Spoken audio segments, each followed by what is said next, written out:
Hello everybody, welcome to WhatCulture Gaming. I'm Scott, joined by Josh. Hello, Scott.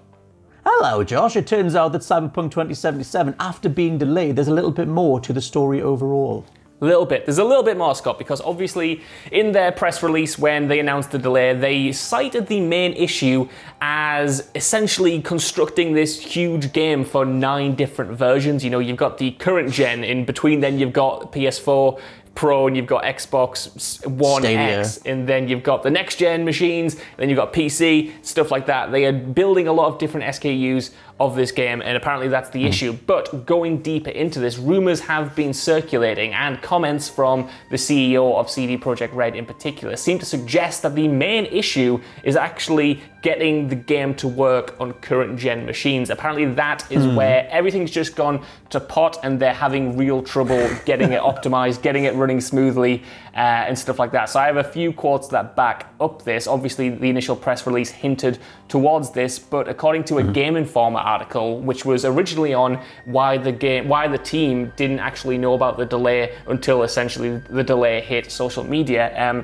according to this article, quote, "According to 3 developers, the decision to delay was a swift one after looking at the quality differences between the current gen and next gen versions. And apparently the delay was only floated on this Monday. It was decided on the Tuesday, so it was a really, really quick thing." But that's also, insane. Pap Business, who is a Polish business website, they did a rundown of CD Projekt Red's conference call, which they did immediately to investors and shareholders after the delay was announced, where the CEO apparently said, quote, "The game for PC is ready and plays well on next-gen consoles, and the company is finalizing the process concerning current-gen consoles." So again, you know, it kind of points towards the Xbox One, the PS4 being the problem, and this is all backed up by rumors that were circulating around, you know, January, February, March, when the game initially got delayed and pushed from April, that there was something wrong with the current gen machines and how they ran the game. So apparently, you know, if those rumors were true, which it seems to be judging on these comments,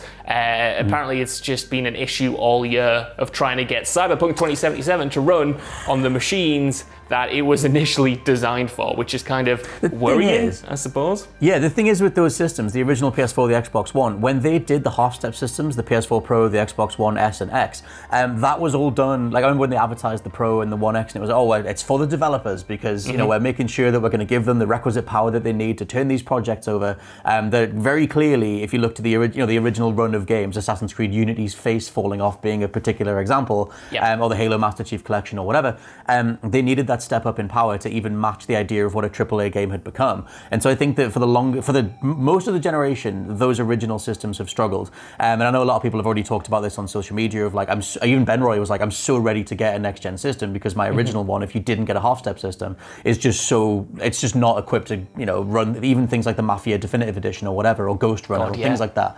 So I think that I can totally see that. The thing that's crazy on a dev side, a managerial side, is that I guess that they were just, you know, they develop for the highest end spec, they develop on PCs, and then you scale it down to make it work on consoles. I know that doesn't work across the board, but a lot of third-party devs do that. And I kind of wonder if that's literally the case, that they've got this massive, overblown, ambitious, incredible looking game, and then it's like, okay, how the hell, what parts do we trim down? How do we even get this to work on these systems that were kind of barely capable for AAA games, even in like 2017 or whenever the Pro and the One X and stuff launched. So yeah, I totally see this. But I just don't know what the hell you do at this point. Like, surely you've been aware of the power that wasn't there I mean, it's been in development for like 7 years now. Yeah, I mean, that's it, man. And like, you are right that a lot of these games, especially from a developer like this who has a history, you know, who comes from essentially a PC background, you know, The Witcher 1 and 2 were designed primarily for like PC.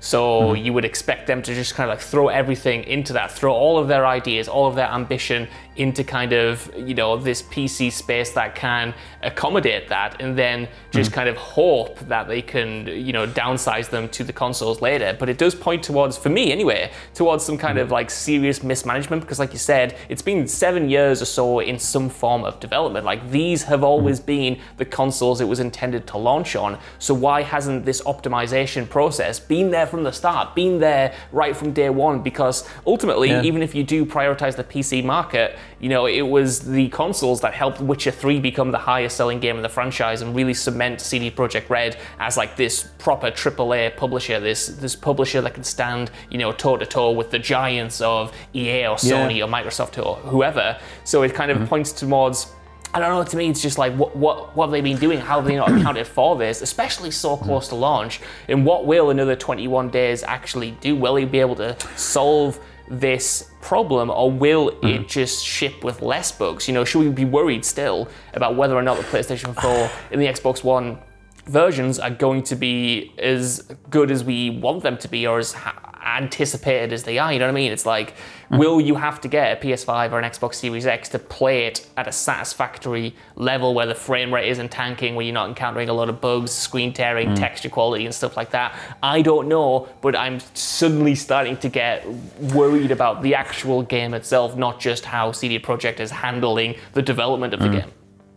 They did say as well that, you know, like the whole idea of the next gen upgrade, that's coming in 2021, because they said that even though they can get this version over the finish line eventually, they're then going to transition on to adding whatever they're adding to make it the next gen version as well. To guess, like, give the other side of the coin, it reminds me a little bit of No Man's Sky and Sean Murray in regards to, you know, you're this like creative team that, you know, you're completely on your own. Like, they don't have to answer to a publisher necessarily. I know they have like shareholders and stuff like that, but like they're separate to, you know, like any sort of, most third-party devs are answering to publisher whims for the most part, and we've obviously seen how those things can completely go sideways in regards to something like the Avengers. If you're CDPR and you've, like, you know, worked extremely hard, you can watch the no-clip documentaries as to how they came up, and they obviously, Witcher 3 was bigger than anything they've ever done before. Do you then just go full-on stars in your eyes, let's just put all of our money, all of our resources, all of the ambitions into our next project, and they've made something that is just humongously overblown and incredible? Like, it's in theory this incredible project, but they, at somewhere along the line, because it's the first time they've ever been able to do this, it's the first time they've done a first-person game, you know, it's the first time they're tackling this new IP, and it's a 7-year dev cycle. Maybe they just kept pushing stuff, and if you're a creatively minded person, you know, trying to balance all those different things, it's maybe become this unwieldy, like nigh on impossible project to work on the original systems it actually started, you know, that were alongside when you first started having these conversations, and maybe that is just going to come to a head at some point. It is ludicrous having a delay after the game's gone gold, though. Ridiculous. Like, that is, and I feel so sorry for the devs. Like, I can't imagine what it must be like to work on something for 7 years, day in, day out, a massive crunch, ridiculous working hours. You finally get it done, and then you find out alongside the public that your project has actually been delayed for like nigh on another month. I cannot imagine the actual mental toll that must take. No, man. And I just hope that the final version of whatever this is worth it, because this was the first time I saw the announcement on social media where the response wasn't people going, oh, just delay it for as long as you want, it'll be fine, because that is obviously the correct response, but it was more people just saying like, oh, I'm sick of it, I just want to play it, come on, if this is too late or whatever. And I can't give any credence to that mentality, but I get the sheer consumer side of, you've said X game is coming, I've booked time off work, etc. And now it's been delayed again. Like, it's crazy. Totally, like, you know, obviously 100% do not condone the people going ridiculously far with that and, you know, sending out death threats and harassing people. Obviously not a very sensible response to this, but you can understand the frustration to some degree, not only from fans, but also from the developers working on the game, because just from a management perspective, like, at a certain point, it just sort of becomes like a piss take. It becomes like a joke. Yeah. Like, the last time it was delayed, you know, they kept saying, it's not going to be delayed, it's not going to be delayed again, this is our final date. And then everyone kind of turned it into a meme that, oh, is Cyberpunk getting delayed? We got like fake screenshots, rickrolls of, you know, that yellow background with like some text over it and stuff. And yet it actually kind of like happened. And it's like, how did a delay for a game that's already gone gold happen at the start of this week? You know, how was the decision just made on the spot to push it 21 days? To me, that does point towards something fundamentally kind of wrong internally, because like you said, I have no doubt that it is, on one hand, just a bunch of creatives trying to make the most ambitious game that they can. They have all these resources, all this money, all this imagination to create a boundary-pushing RPG, but like, you've got to also understand how to rein that in and how to funnel that creativity in a game that actually works and actually sells and doesn't break the backs of your employees to actually produce. You know, if you look through all of the reports, like the Jason Schreier reports or whatever, on the games that have tanked, you know, Mass Effect Andromeda, you know, Anthem, Star Wars or whatever. Avengers. Avengers.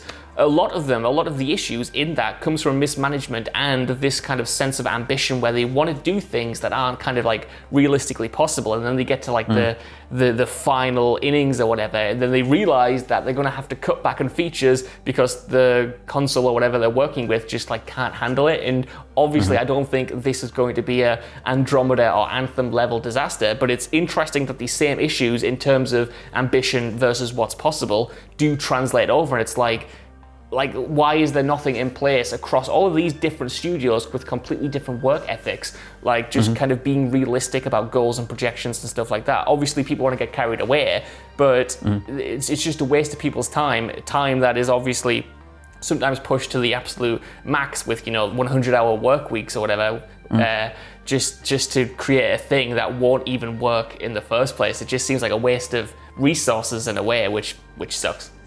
I think I want to hope that like all their collective hearts are in the right place. I think that like obviously all the reports that came out, the mismanagement, the lack of communication, the stuff about the Warsaw stock market being the reason that they couldn't tell the staff because they didn't want to risk it getting out that the game was being delayed, alongside the reality of it actually being the cross-gen stuff. There's just the whole side. It's fascinating. Like I just hope the best for the end product. I hope that it turns out. I hope they can all be super proud of what they've managed to put together in the end, because it's insane at this point. It's 7-year dev time, and what they're building and what they came from and what they put out in the middle of this dev cycle. Like they started Cyberpunk in 2013 and managed to like do The Witcher alongside and Gwent, and it's like I just hope that somehow there's a positive resolution in the end, that hopefully the game that we get lives up to everything, or at least you can see the ambition present in it, which I guess you already can. But yeah, let us know what you think down in the comments below of your general thoughts towards Cyberpunk 2077. Would you rather they just took as much time as they need, and if that means that we wait until next gen, then so be it, or do you want the game as soon as possible? For now, I've been Scott from WhatCulture.com. I mean Josh from WhatCulture.com. And we'll catch you next time. Bye.